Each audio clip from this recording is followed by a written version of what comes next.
कैलस आवत नहीं थे याद हो। लागता कि दूसरा से करतिया बात हो।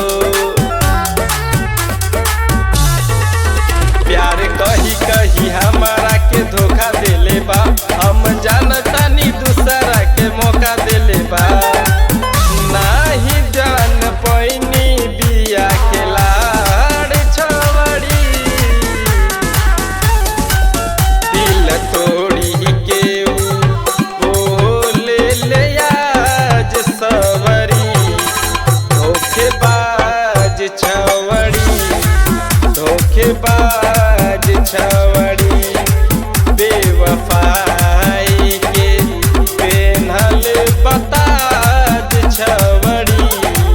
धोखेबाज छवड़ी धोखेबाज छवड़ी।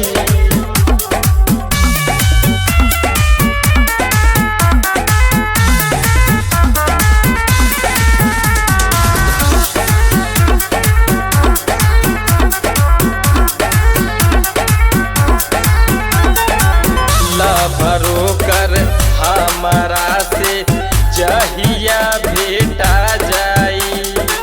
सच कहीं हाथे हमारा पड़ौ त पिटा जाई। हरे गौतम दीवान बड़े जीदी हो। सब जानतिया करो दीदी हो।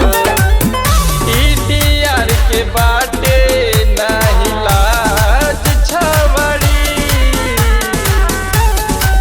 दिल तोड़ी के बोले ले आज सवरी। धोखेबाज छवड़ी धोखेबाज छवड़ी। बेवफा